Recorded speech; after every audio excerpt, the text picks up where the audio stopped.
My name is Margaret, and I want to tell you about the scariest day of my life.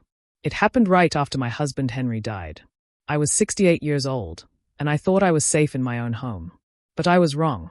It was a cold Tuesday morning in the city. The funeral had been 3 days ago, and I was still wearing my black dress. I couldn't bring myself to change clothes yet. Everything felt so empty without Henry. I was sitting in our kitchen, drinking tea from the blue cup Henry always said was his favorite for me. The house felt too big and too quiet. That's when I heard the front door slam open. "Where is she?"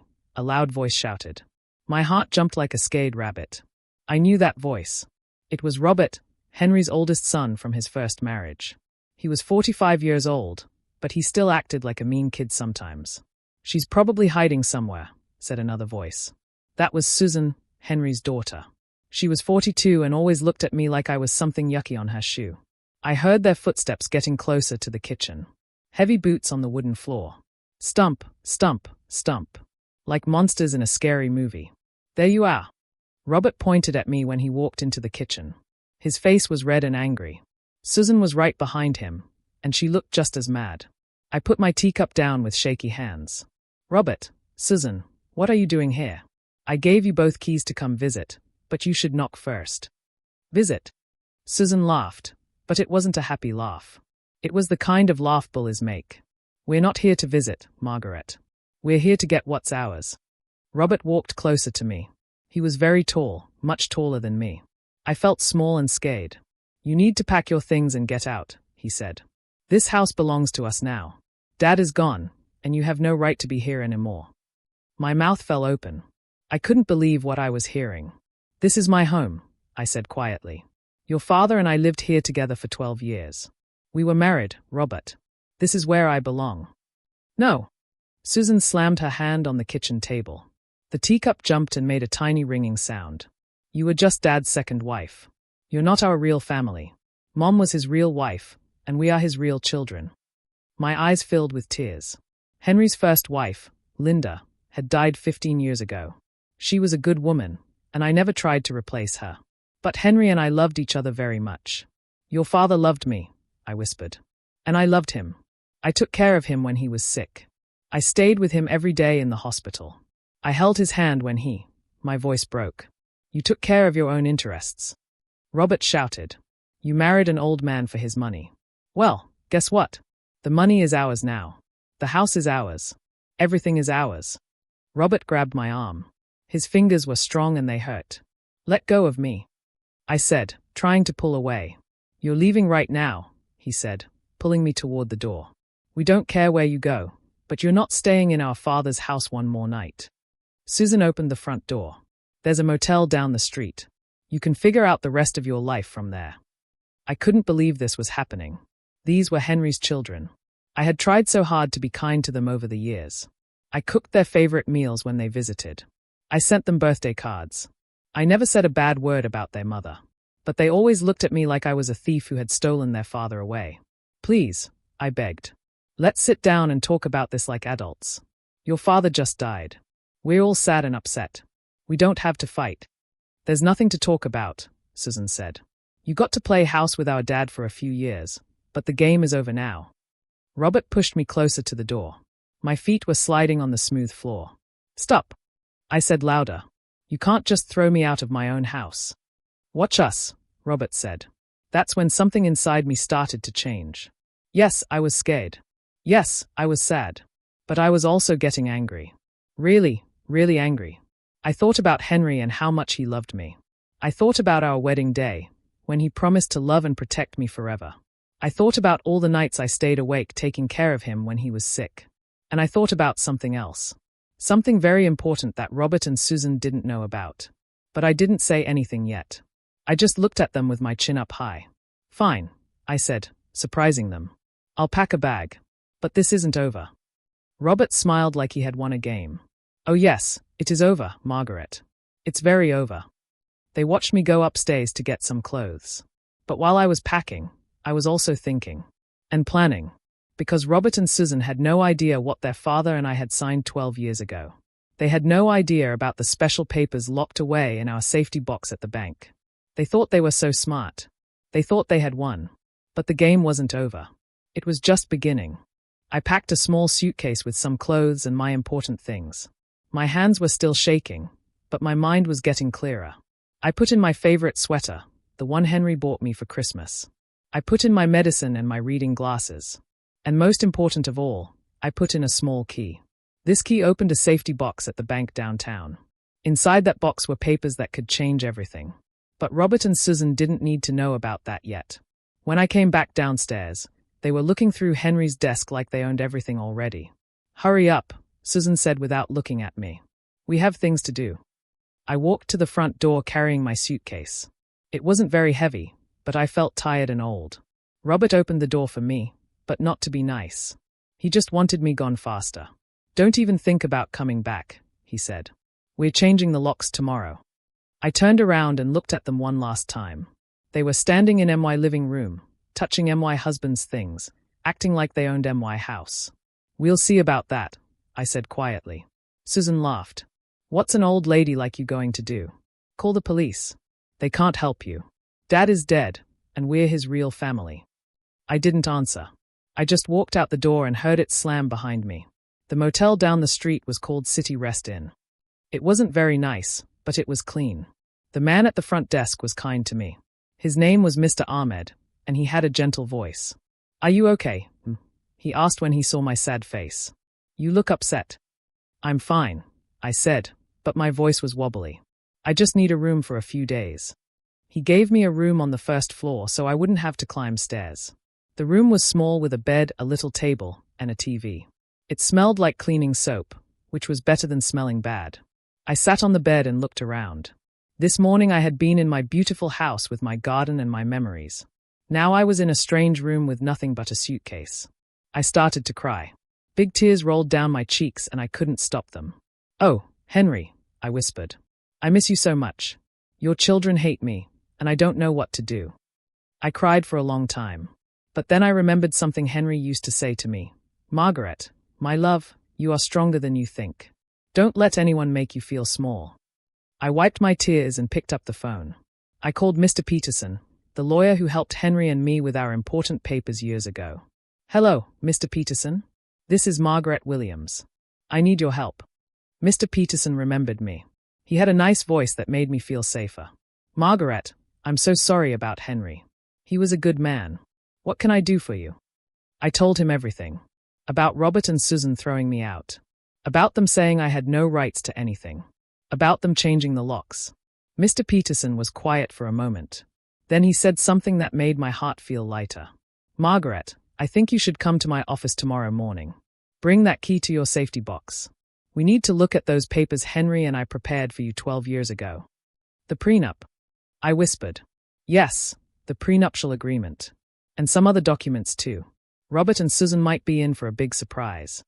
After I hung up the phone, I felt different. Still sad, still scared, but also something else. I felt like maybe I could fight back. I ordered a pizza for dinner and watched TV. The pizza was pretty good, and the TV show was funny. For the first time all day, I almost smiled. Before I went to sleep, I called my friend Betty. Betty was my age and lived across town. She had been my friend since before I married Henry. "Margaret," Betty said when she heard my voice. "How are you holding up, sweetie?" I told Betty everything that happened. She got madder and madder as I talked. "Those horrible children," she said. "How dare they treat you like that? Henry would be so upset if he knew." "I'm going to see the lawyer tomorrow," I told her. "Good," Betty said. "You fight them, Margaret. Don't let them push you around. You have every right to that house. You were Henry's wife, and you loved him." "I'm scared, Betty." "I know you are, honey. But remember what we used to say when we were young. Nice doesn't mean weak. You can be kind and strong at the same time." After I talked to Betty, I felt even better. I wasn't completely alone. I had friends who cared about me. That night, I lay in the small motel bed and thought about Henry. I thought about our wedding day in the little church downtown. I thought about how happy we were together. I thought about how he held my hand when he was dying and whispered, "I love you, Margaret. You made my life beautiful." Robert and Susan thought I was just some old lady who had tricked their father. They didn't understand that Henry and I really, truly loved each other. But tomorrow, I was going to start showing them the truth. Tomorrow, Everything was going to change. The next morning, I woke up early. The sun was shining through the motel window, and I felt more awake than I had in days. I put on my best blue dress, the one Henry always said made my eyes look pretty, and walked to Mr. Peterson's office downtown. The law office was in a tall building with lots of windows. Mr. Peterson was waiting for me with a warm smile. He was about 60 years old with grey hair and kind eyes behind his glasses. "Margaret, come in, he said. "I have coffee ready for you." We sat in his office at a big wooden desk. On the desk were lots of papers in neat piles. "Now then," Mr. Peterson said, "let's talk about what happened yesterday. Robert and Susan think they can just kick you out of your home." "Yes," I said quietly. "They said I have no rights because I was just their father's second wife." Mr. Peterson shook his head. "Oh my, they have no idea what they are dealing with, do they?" He opened a thick folder and pulled out some papers. "Margaret, do you remember when Henry brought you here 12 years ago, right before your wedding?" I nodded. "Yes, but I was so nervous about getting married, I didn't pay much attention to all the legal stuff." "Well, you should have," Mr. Peterson smiled. "Because Henry loved you very much, and he wanted to make sure you would always be safe." He showed me the first paper. At the top, it said prenuptial agreement in big letters. "This paper says that if anything ever happened to Henry, you would get to keep living in the house for the rest of your life. It also says you get half of all the money Henry saved up over the years." My eyes got wide. "Really? Really? But that's not all." Mr. Peterson pulled out another paper. "Henry also wrote a letter to the court explaining why he made these rules. He wrote it just 2 years ago when he got sick." Mr. Peterson read the letter out loud. "I want everyone to know that my wife Margaret is the most important person in my world. She takes care of me every day. She makes me laugh when I'm sad. She holds my hand when I'm scared. My children from my first marriage are grown up and have their own lives, but Margaret is my partner in everything. I want her to be safe and happy after I'm gone. She deserves every good thing I can give her." Tears started rolling down my face, but these were happy tears. "There's more," Mr. Peterson said gently. "Henry set up a special bank account just for you. It has $50,000 in it, and only you can use it." I couldn't believe what I was hearing. $50,000. Yes. And Margaret, all of these papers were signed by Henry, witnessed by me and 2 other people, and filed with the court. That means they are completely legal and no one can change them. I felt like I was in a dream. So Robert and Susan can't kick me out of my house. Absolutely not. In fact, what they did yesterday was against the law. They can't force you to leave your own home. Mr. Peterson leaned forward and looked serious. "Margaret, I think it's time we had a meeting with Robert and Susan.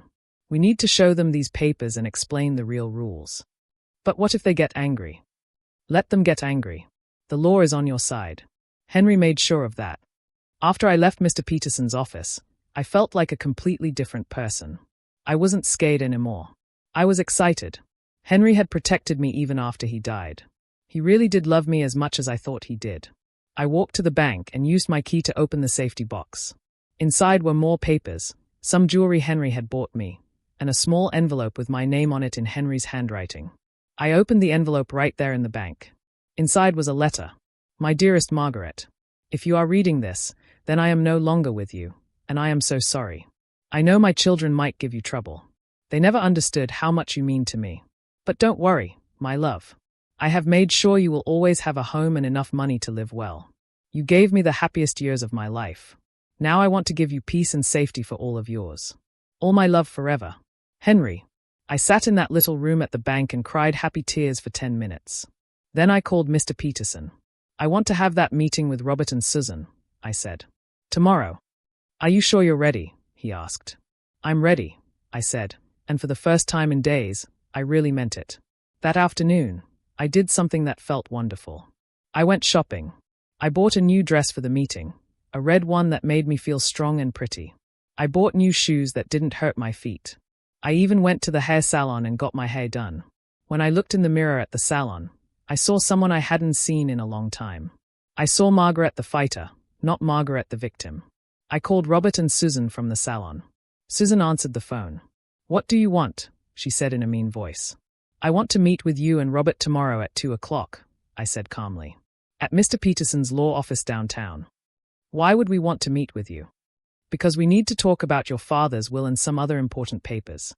Susan was quiet for a moment. Then she said, "Fine. But don't think this changes anything. You're still not our family, and you're still not getting our money." "We'll see," I said, and hung up the phone. That night, I stayed at the motel again, but I felt different. I wasn't hiding anymore. I was getting ready to show Robert and Susan that their father's love was stronger than their hate. The next day at 2 o'clock, I walked into Mr. Peterson's office wearing my new red dress and my best shoes. I felt nervous, but I also felt strong, like a superhero who was about to use her special powers. Robert and Susan were already sitting at the big table. They looked angry and bored at the same time. Robert was wearing a wrinkled shirt and Susan had her arms crossed like a grumpy child. "This better not take long," Robert said rudely. "We have important things to do." "Yes," Susan added. "We're meeting with a real estate person later to sell Dad's house." My heart jumped, but Mr. Peterson just smiled calmly. "Well, you might want to cancel that meeting," he said. He sat down and opened his big folder of papers. "Robert, Susan, we're here because you forced Margaret out of her home yesterday. That was wrong, and it was against the law." "Against the law?" Susan laughed her mean laugh. "She's not even really our family." "Actually," Mr. Peterson said, pulling out the first paper, "Margaret is legally Henry's wife. And Henry made very special plans to take care of her." He slid a copy of the prenup across the table to them.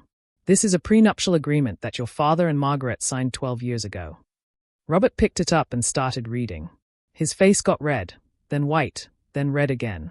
"What does it say?" Susan grabbed the paper from him. As she read, her mouth fell open wider and wider. This can't be real," she whispered.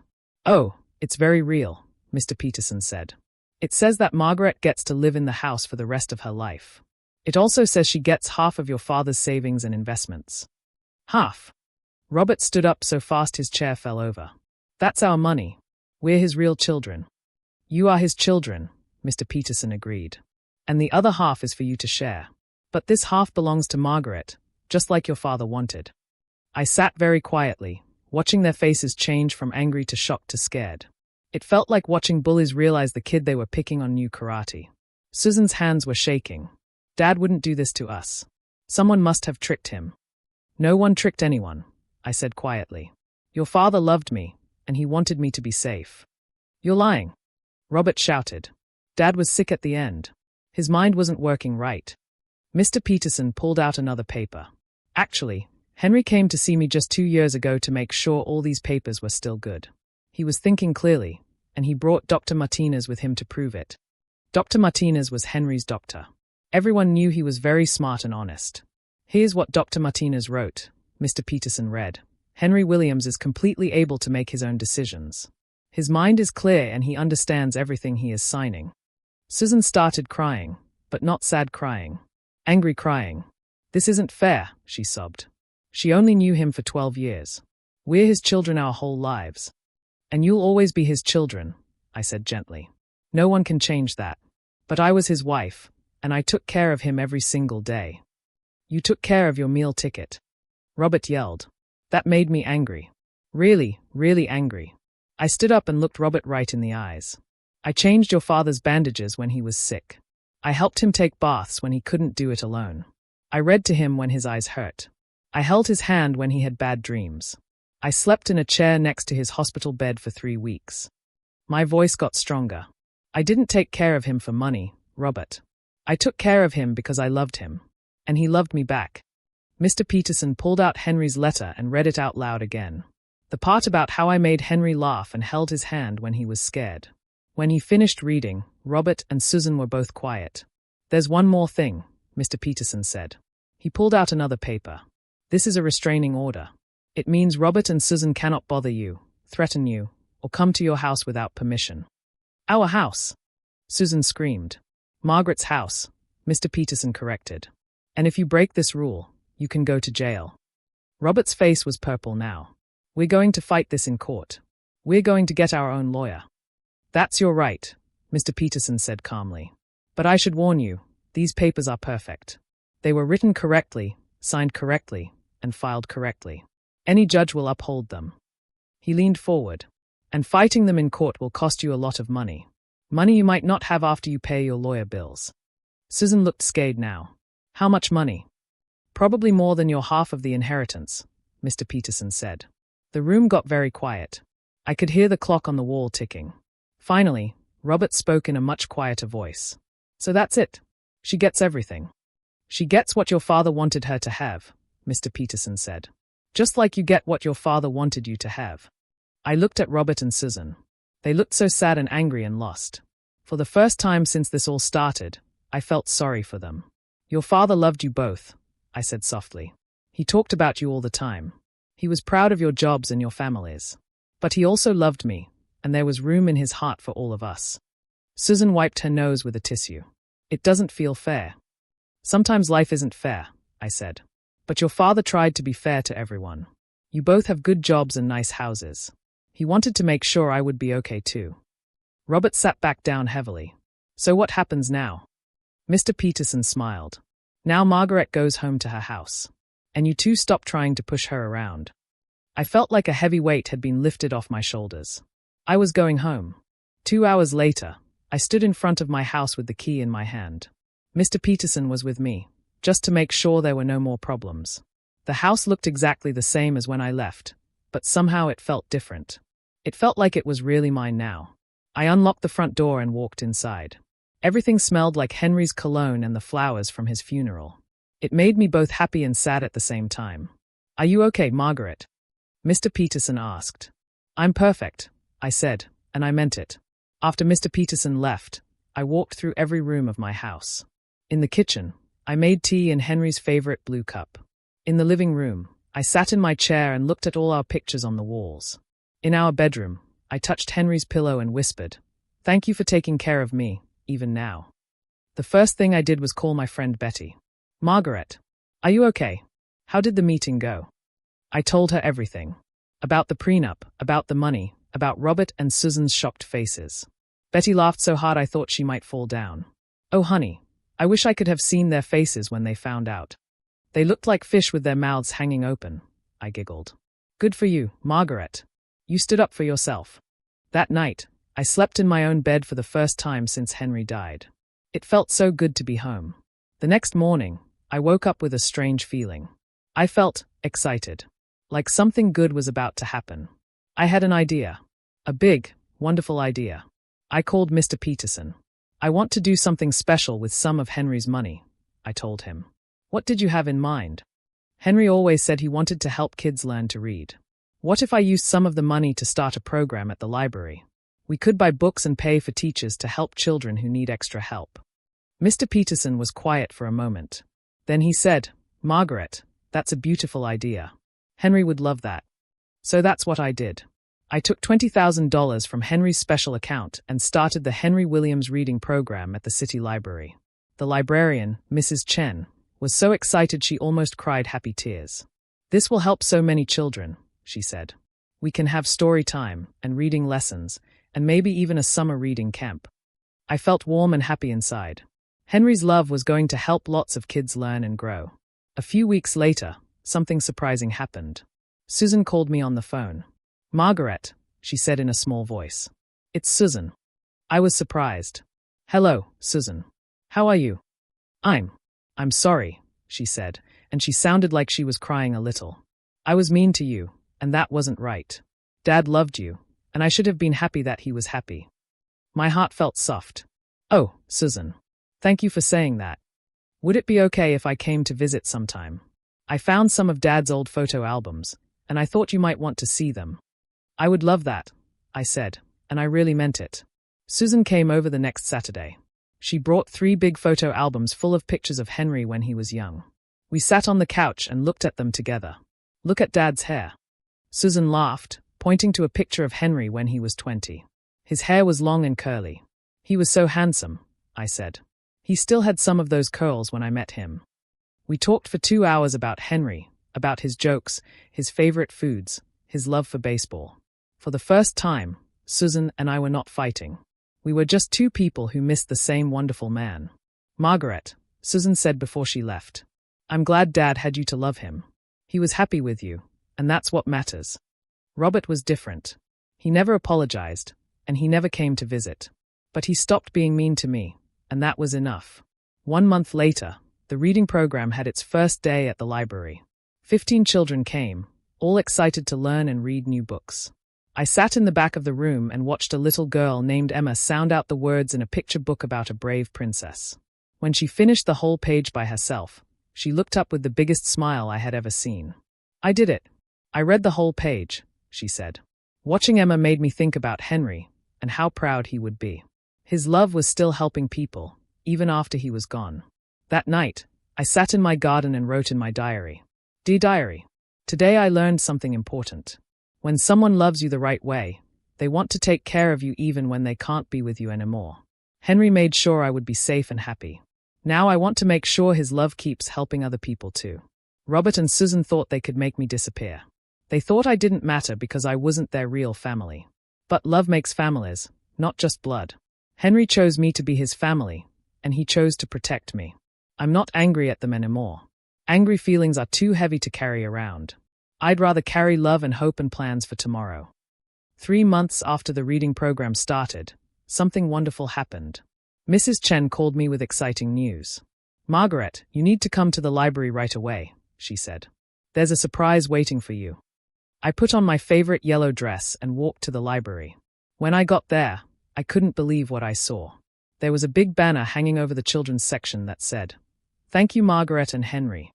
And there were balloons everywhere, red ones, blue ones, yellow ones, even some shaped like books.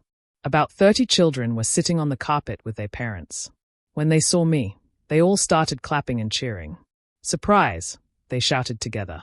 Mrs. Chen walked up to me with tears in her eyes. "Margaret, these children wanted to thank you for the reading program. They've all learned so much in just 3 months." Little Emma, the girl I saw on the first day, ran up to me with a big piece of paper. "Mrs. Margaret, I drew you a picture," she said. The picture showed 2 stick figures holding hands in front of a house. One was tall with gray hair, and one was short with pigtails. "That's you and me," Emma explained. "Because you're like my reading grandma now." My heart felt so full of love I thought it might burst. Then something even more surprising happened. A man with a camera and a notepad walked up to me. "Mrs. Williams? I'm Tom Rodriguez from the City News newspaper. We'd like to write a story about your reading program. It's helping so many children." A newspaper story. I felt nervous and excited at the same time. "Yes, we want everyone in the city to know about the wonderful thing you're doing." The next week, there was a big article in the newspaper with my picture and everything. The headline said, "Local woman turns love into learning for city children." The article told about Henry and how much he loved kids and books. It told about how I started the program to honor his memory. It even had quotes from some of the children and their parents. One mother said, "My son Jake couldn't read a single word when he started the program. Now he reads bedtime stories to his little sister." After the newspaper story came out, amazing things started happening. People from all over the city began calling to help. A bookstore owner named Mr. Williams, no relation to Henry, but funny name, donated 50 brand new children's books. The high school students started volunteering to help teach reading twice a week. A local restaurant began providing snacks for the kids during reading time. Even the mayor came to visit. She was a nice lady named Mayor Johnson, and she brought a certificate that said the reading program was officially a treasure of our city. But the biggest surprise came on a Tuesday afternoon when I was at home watering my flowers. The doorbell rang, and when I opened it, Susan was standing there. But she wasn't alone. She had a little girl with her who looked about 6 years old. "Hi, Margaret," Susan said with a shy smile. "This is my daughter, Lily." "Lily, this is Margaret, the lady I told you about." Lily looked up at me with big brown eyes just like Henry's. "Are you my step-grandma?" she asked. I felt my eyes fill with happy tears. "If you want me to be," I said softly. "I do," Lily said. "Mommy says you help kids learn to read." "I love reading." Susan looked embarrassed. "Margaret, I know I was terrible to you before, but watching you help all these children made me realize something. Dad didn't just love you, he chose well when he chose you." She took a deep breath. "I was wondering, would it be okay if Lily came to your reading program? And maybe we could have dinner together sometime. I'd like to get to know you better." "I would love that more than anything," I said, and I meant it with all my heart. That Saturday, Lily came to the reading program. She was smart and funny, and she made friends with all the other children right away. Watching her laugh and learn made me think about Henry and how proud he would be of his granddaughter. After the program ended, Susan and I took Lily for ice cream. "Margaret," Susan said as we watched Lily play on the playground, "I owe you an apology. A big one. I was so angry when Dad died that I forgot how to be kind. You didn't deserve the way Robert and I treated you." "We were all grieving," I said gently. "Grief can make people do things they don't really mean. But you were grieving too, and you didn't become mean like we did. You became helpful instead." I thought about that. Your father taught me that when life hurts you, you have two choices. You can hurt other people back, or you can try to heal the world a little bit. I chose healing. Susan wiped away a tear. "I want to choose healing too." That evening, as I tucked Lily into the guest room bed, she was spending the night. She looked up at me with sleepy eyes. "Step-Grandma Margaret," she whispered. "Yes, sweetie. I think Grandpa Henry would be happy that we're friends now." I kissed her forehead. "I think so too, Lily. I think so too." A whole year had passed since that terrible day when Robert and Susan tried to kick me out of my house. Now it was spring again, and I was sitting in my garden watching the flowers bloom. So many things had changed. The Henry Williams reading program now had over 100 children. We had moved to a bigger room in the library, and we even had reading programs on Saturdays for families. The best part was that 15 high school students were now volunteering as reading helpers.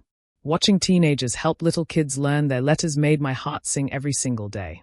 I heard the front door open and close. "Grandma Margaret." Lily's voice called out. "We're here." Lily ran into the garden and gave me the biggest hug. She was 7 now and could read chapter books all by herself. Susan followed behind her, carrying a picnic basket. "Happy anniversary, Margaret," Susan said, giving me a gentle hug too. "Anniversary. It's been exactly 1 year since you started the reading program," Susan explained. "Lily and I thought we should celebrate.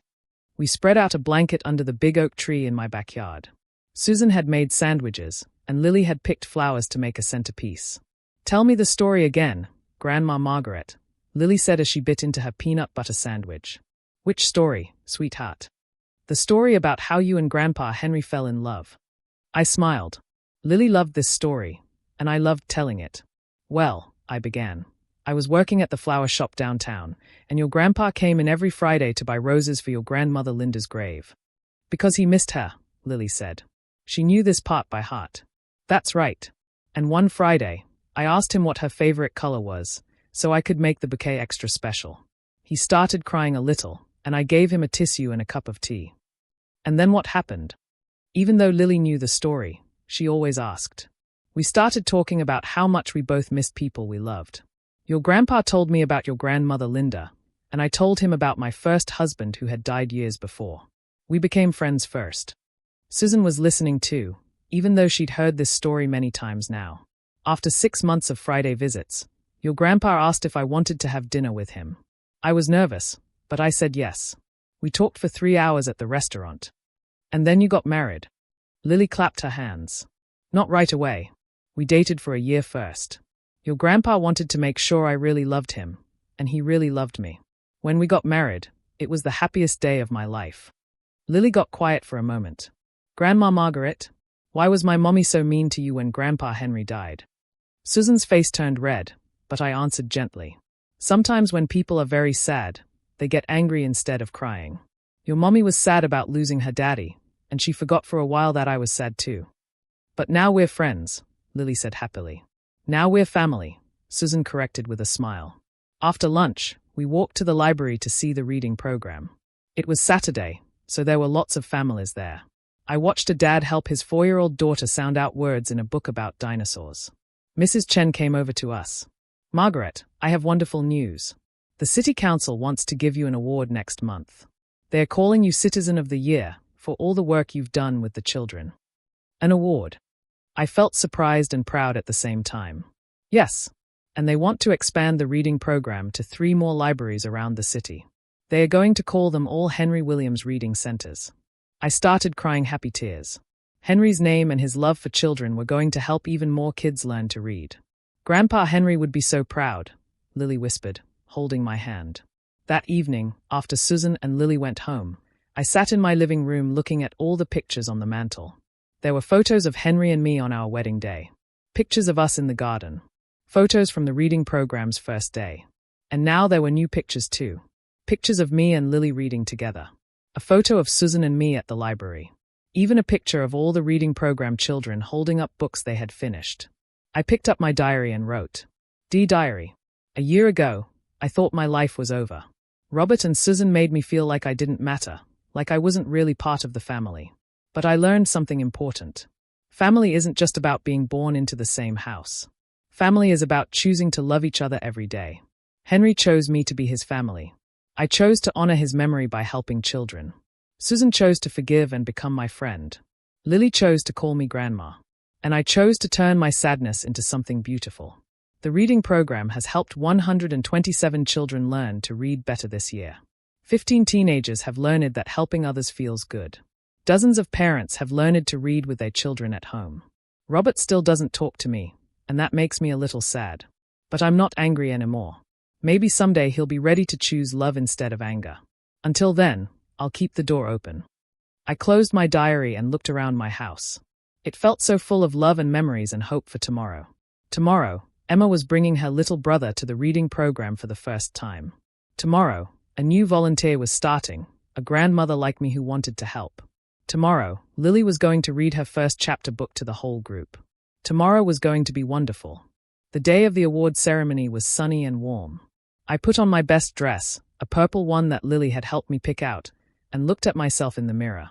I saw a woman who had been scared and sad a year ago, but now looked confident and happy. "You look beautiful, Grandma Margaret," Lily said when Susan brought her to my house.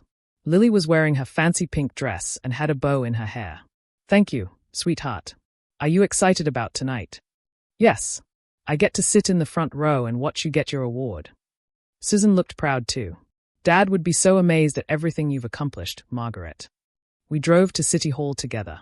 The big room was full of people, families from the reading program, librarians, teachers, and even some of the high school volunteers. I was surprised to see so many friendly faces. Mayor Johnson walked up to the microphone on the stage. "Ladies and gentlemen, tonight we honor someone very special. Someone who turned her own difficult time into hope for hundreds of children in our city." My heart started beating fast. Margaret Williams started the Henry Williams Reading Program 1 year ago with just 15 children and a big dream. Today, that program serves over 200 children across 4 libraries in our city. The audience started clapping. I looked around and saw Mrs. Chen smiling at me, and all the parents of children from the program cheering. But Margaret didn't just create a reading program, Mayor Johnson continued. She created a community. She brought together teenagers and grandparents, parents and children, all working together to help kids love reading. She called my name, and Susan gently pushed me toward the stage. My legs felt wobbly, but I made it up the steps. Mayor Johnson handed me a beautiful glass award that sparkled in the lights. "Congratulations, Margaret Williams, Citizen of the Year." Everyone in the room stood up and clapped so loud it sounded like thunder. I looked out at all those faces, Emma and her little brother, the high school volunteers, parents I had met, children who could now read chapter books. "Thank you," I said into the microphone. My voice was shaky at first, but then it got stronger. "This award isn't just for me. It's for everyone who believed that love is stronger than sadness, that helping others heals our own hearts." I saw Susan wiping away tears, and Lily jumping up and down with excitement. My husband Henry always said that books are magic. They can take you anywhere and teach you anything.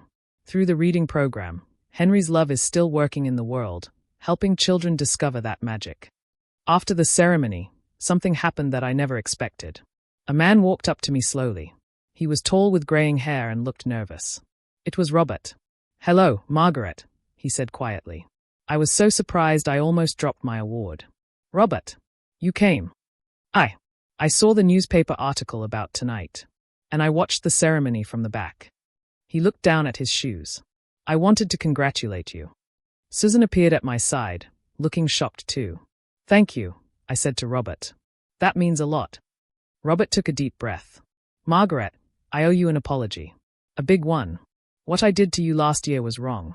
Really wrong." He looked up at me with eyes that reminded me of Henry. "I was angry that Dad was gone, and I took it out on you. But you didn't deserve that. You made Dad happy, and that should have made me happy too." I felt tears starting in my eyes. "Oh, Robert, I know I can't take back the mean things I said, but I want you to know that I'm proud of what you've done. This reading program. Dad would love it so much. He would, I agreed softly. Robert looked at Susan, then back at me. Would it be okay if I helped sometimes? With the reading program? I'm not great with kids, but I could help move books or set up chairs or something. Of course, I said, and gave him a hug. There's always room for more family. Lily ran up to us. Uncle Robert, you came to see Grandma Margaret get her award. Robert smiled, the first real smile I had ever seen from him. I did, Lily. And I'm very proud of your Grandma Margaret. That night, after everyone went home, I sat in my garden under the stars. I held my award in my lap and thought about everything that had happened. A year ago, I had felt so alone and scared. Henry was gone, his children hated me, and I didn't know what to do. But I learned that even when people try to push you down, you can choose to stand back up. Even when people are mean to you, you can choose to be kind. Even when you're sad, you can choose to help others feel better. I thought about all the children who had learned to read this year. I thought about the teenagers who had learned that helping others feels good. I thought about Susan choosing forgiveness, and Robert choosing to apologize, and Lily choosing to love me as her grandmother. Most of all, I thought about Henry and how his love had protected me even after he was gone. The papers he signed made sure I would be safe. The money he saved let me help other people. The love he gave me made me strong enough to turn sadness into something beautiful. Tomorrow, the reading program would expand to 2 more libraries. Tomorrow, Emma would start helping teach younger children. Tomorrow, Robert would come volunteer for the first time. But tonight, I just sat in my garden, holding my award, grateful for second chances and new beginnings and the magic of choosing love over fear. 6 months later, on a crisp autumn day, I was at the main library watching something that made my heart feel like it might burst with happiness. Robert was sitting on the floor in the children's section, surrounded by 5 little kids. He was reading them a story about a friendly dragon, and he was using different funny voices for each character. The children were giggling and clapping their hands. And then the dragon said in his deep, rumbly voice, "I don't want to be scary anymore. I want to be helpful." Robert made his voice low and growly, and a little boy named Tommy laughed so hard he fell backward. I couldn't believe this was the same Robert who had tried to push me out of my house 18 months ago. Now he came to the reading program every Saturday, and the children loved him. "He's really good with them," Susan said, sitting down next to me. She came every weekend too, helping organize the books and teaching kids how to write their names. "Your father would be amazed," I said, watching Robert high-five all the children when Storytime ended. "He'd be amazed by all of this," Susan replied, looking around the room. She was right. The Henry Williams reading program now had 6 locations around the city. Over 400 children had learned to read better because of it. 30 teenagers volunteered regularly, and they had started a special program for kids whose parents didn't speak English very well. But the most amazing thing was what happened to our family. Last month, Susan had asked if I wanted to come to her house for Thanksgiving dinner. "I want Lily to have all her grandparents together," she had said. "You, me, Robert, and Dad's memory." Robert had even started calling me Margaret instead of that woman or nothing at all. Last week, he brought me flowers from his garden, yellow roses, just like Henry used to bring me. "Grandma Margaret." Lily ran up to me, carrying a big book. "Look what I can do now." She opened the book and started reading out loud. It was a chapter book with long words and complicated sentences, but she read every single word perfectly. "Lily, that's amazing," I said, giving her a big hug. "You're such a good reader now." "It's because you taught me that reading is magic," she said. Just like Grandpa Henry said. After the reading program ended for the day, Robert, Susan, Lily, and I walked to the little cafe next door for hot chocolate. It had become our Saturday tradition. "I have some exciting news," I told them as we sat down at our usual table by the window. "What is it?" Lily asked, bouncing in her chair. "The City Council wants to build a brand new library just for children. And they want to call it the Henry Williams Children's Library." Susan gasped. "Really? Really?" They said the reading program has been so successful that they want to create a whole building just for kids to learn and discover books. Robert smiled bigger than I had ever seen. "Dad would be so proud, Margaret. A whole library with his name on it." "There's one more thing," I said, feeling excited and nervous at the same time. "They asked me to help design it. And they want all of you to help too." They said the whole Williams family should be part of planning it. The Williams family, Susan repeated softly, and I could see tears in her eyes. I liked the sound of that. That evening, I sat at my kitchen table writing in my diary one more time. Dear Diary, today I realized something wonderful. This story isn't about me fighting Robert and Susan. It's not even about the prenup or the money or who got what. This story is about love winning. Henry's love for me protected me when I needed protection. My love for Henry inspired me to help children learn to read. The children's love of reading brought our community together. Susan's love for her daughter helped her choose forgiveness. Robert's love for his father helped him choose kindness. Even when people tried to hurt me, I chose love back. And love grew and grew until it was bigger than the hurt. Now we're building a whole library that will help children for years and years to come. Henry's name will be on the front door, but his love will be in every book, every story time, every child who discovers that reading is magic. Sometimes bad things happen to good people. Sometimes people are mean when they are scared or sad. But if you choose love instead of anger, if you choose helping instead of hurting, amazing things can happen. I'm 70 years old now, and I've learned the most important lesson of my life. Love is always stronger than fear. Always. And that's the end of my story. But it's also the beginning of so many others. All the children who will learn to read, all the families who will discover books together, all the love that will keep growing and growing. The end and the beginning. I closed my diary and smiled. Outside my window, I could see the first stars coming out. Somewhere up there, I knew Henry was smiling too, watching his love continue to make the world a little bit better, one child at a time. And tomorrow I would start planning the most beautiful children's library anyone had ever seen.